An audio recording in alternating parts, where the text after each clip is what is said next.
close your eyes for a second. Imagine yourselves in a silent temple whose walls are lit by flickering candlelight. The air murmurs in such deep silence that it seems to speak.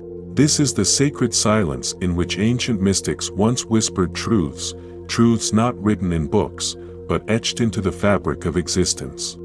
They believed that the universe was alive, vibrating with a consciousness that mirrored our own.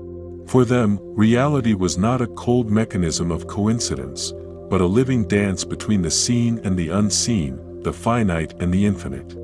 These mystics spoke in riddles and symbols, their wisdom guarded by layers of initiation. They taught that the stars above are not distant, indifferent spheres, but luminous reflections of our inner world. What is above is below, they would say, a simple sentence containing a cosmos of meaning. Their insights hinted at a universe bound by an invisible unity, where thought could shape reality and the observer was never separate from the observed. Today, armed with equations and experiments, modern science approaches the same mysteries in a different way. Quantum physics tells us that particles behave differently when observed, as if consciousness itself affects the material world. Neurobiology echoes ancient teachings on the unity of existence by revealing that mind and body are not separate entities but a single interconnected system. But what if these discoveries are not new at all? What if mystics know in their hearts and rituals what we are only beginning to grasp through our microscopes and telescopes? This is not a story of a clash between science and mysticism, but of a rapprochement in which long-forgotten truths are remembered. Let us embark on this journey together, guided by the ancient and enlightened by the modern. What secrets did the mystics keep, and how do these secrets coincide with the findings of modern science? Let us uncover the hidden threads that bind them together. In the dim recesses of history, ancient mystics stood as architects of a vision that defied the bounds of their age. They perceived a universe that breathed and pulsed with a singular, unifying essence. This was no ordinary knowledge, it was an embodied truth, a tapestry woven from meditation, intuition, and the silent language of the cosmos. To walk their path is not merely to uncover what they knew, but to sense the resonance of their wisdom as it hums through the corridors of time, now whispering to the ears of modern science. A universe in harmony. The mystics spoke in symbols, their words veiled but alive, hinting at a profound unity.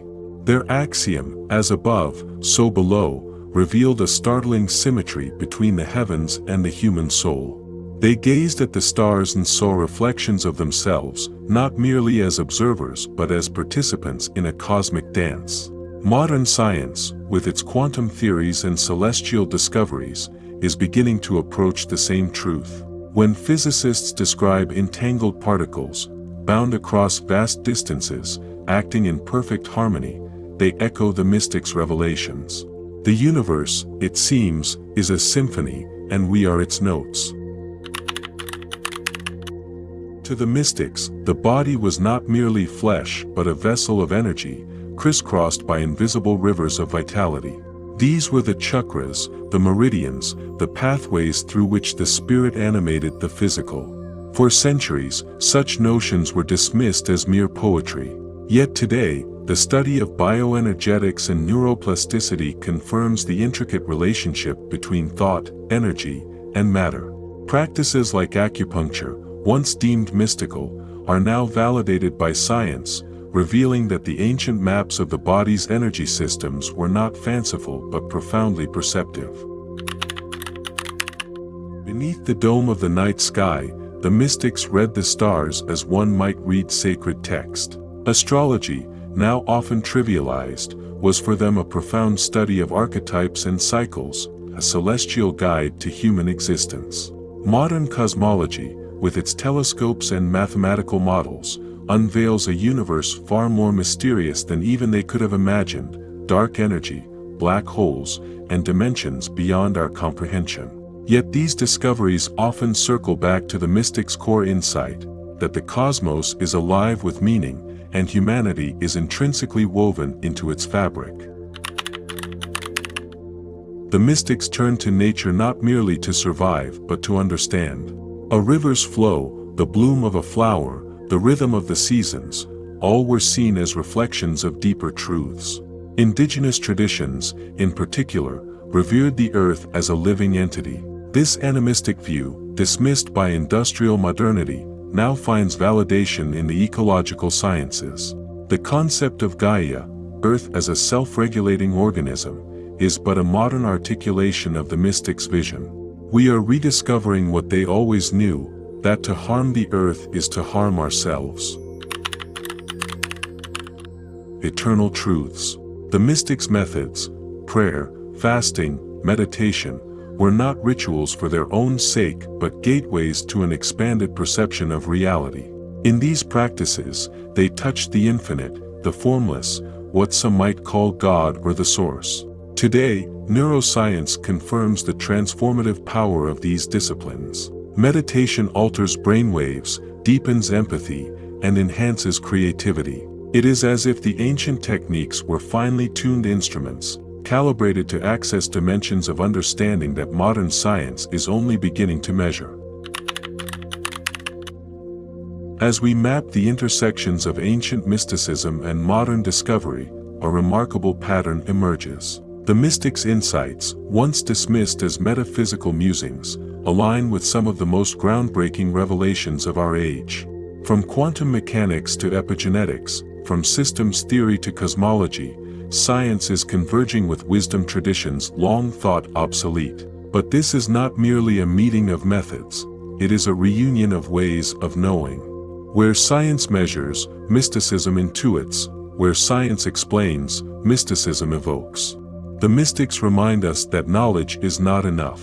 It must be animated by wonder, guided by humility, and rooted in the awareness of our interconnection with all that is. They offer us not just a lens to see the universe but a way to inhabit it fully, both rationally and spiritually. In listening to their echoes, we are not merely rediscovering the past, we are uncovering the timeless. The ancient mystics did not merely know, they experienced. Their knowledge was a living, breathing presence, a communion with the eternal. They didn't seek to dominate the universe but to dissolve into it, becoming vessels for truths that transcend time. To them, the cosmos was not a puzzle to solve but a sacred text to embody, each star a word in the infinite poetry of existence. Rumi might have whispered, "You are not a drop in the ocean, you are the entire ocean in a drop." This is the mystic's greatest gift, the realization that we are not apart from the universe but inseparably woven into its fabric. Science, with all its tools and theories, is slowly uncovering what the mystics always knew, that the macrocosm and the microcosm are reflections, mirrors that gaze endlessly into each other. Carl Jung would remind us that the mystics' insights resonate not as antiquated beliefs but as archetypal truths embedded deep within the human psyche. Their wisdom reaches beyond culture and epoch, speaking to that eternal part of us that knows without knowing. They intuited the vast web of interconnectedness that modern physics now illuminates, a web that binds the atom and the galaxy, the neuron and the cosmos, the self and the infinite. Aldous Huxley might reflect on how the mystics and scientists share a common yearning, to peer behind the veil of appearances and touch the real. The mystics used the alchemy of meditation and metaphor, science wields equations and experiments. Yet both approach the same sacred threshold, where reason falters and only awe remains. And from Fritjof Capra's perspective, the mystics' vision aligns seamlessly with the systems thinking of today's science. Their understanding of the universe as an interdependent whole finds resonance in ecology, quantum mechanics, and the study of consciousness. To embrace their wisdom is to recognize that the pursuit of knowledge must be balanced with the humility of being. The convergence of mysticism and science is not a reconciliation of opposites but a reunion of siblings. Each carries a key to the same door, a doorway leading to the infinite. As we take tentative steps into this integrated understanding, we must remember the mystic's greatest lesson, that the universe is not just to be known but to be lived, not merely measured but felt.